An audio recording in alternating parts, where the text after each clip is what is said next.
Traveling through the Everglades poses many dangers. The predators, the pests, the weather, faulty equipment. When you're so far from civilization, even the smallest problem can turn into a nightmare. December 29, 1972, Eastern Airlines Flight 401 was taking its usual route from New York's JFK Airport to Miami International when a burned-out warning light distracted the crew enough to let an entire jet fall out of the sky. There was nothing remarkable or amiss about the flight from New York that day. The pilot, Robert Albin Loft, was highly ranked, had logged nearly 30,000 hours of flight time, was experienced flying that route, and even that specific plane. The plane itself, a Lockheed L-1011, entered the fleet in August of 1972, making it commercially operational for only 4 months before the crash. It carried 163 passengers and 13 crew members when it took off from JFK at 9:20 p.m. At 11:32, the plane prepared for landing at Miami International. The first officer, Albert John Stockstill, noticed the indicator light for the landing gear was not on, even though he had extended the wheels. He tried again to deploy the landing gear, but the light did not turn on, so he was unsure if the landing gear was engaged. The captain requested to enter a holding pattern so they could investigate the landing gear. They were told to hold their altitude at 2,000 feet until advised otherwise. The pilot made the adjustment and put the plane into autopilot. He sent the second officer, Donald Lewis Repo, to the bottom of the plane to physically look if the landing gear was down. In the cockpit, the captain and first officer turned their attention to the light that wasn't turning on, choosing to disassemble the display. During this time, none of the cockpit crew were paying attention to the flying instruments, and somehow the autopilot was disengaged.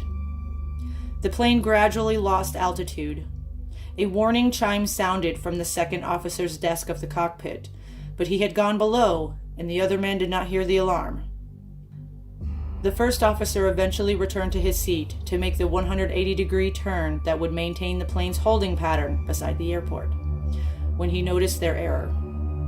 On the flight recorder, the first officer is heard saying, "We did something to the altitude."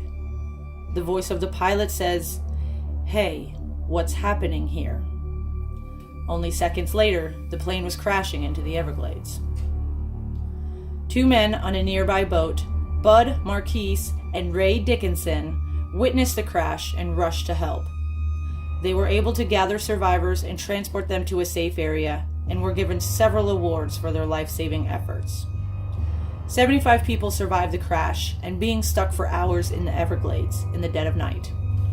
An investigation by National Transportation Safety Board concluded the reason for the crash was the autopilot being switched off, causing the plane to lose altitude at such a rate that none of the crew noticed.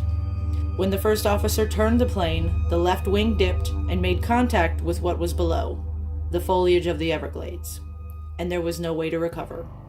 It only took 4 minutes from when the autopilot was initially turned on for this plane to be scattered across the landscape. Once the crash of Flight 401 had been cleaned up, the sightings began. A passenger claimed she saw a man in a seat on a plane looking dazed who would not respond to her.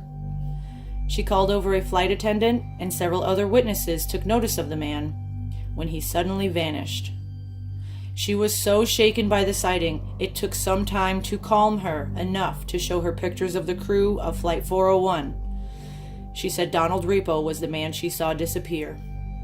More than a few crew members for Eastern Airlines claimed they saw Captain Robert Loft and Second Officer Donald Repo on their planes, sometimes occupying the galley or the cockpit, interacting with the ground crew, and once repairing an oven.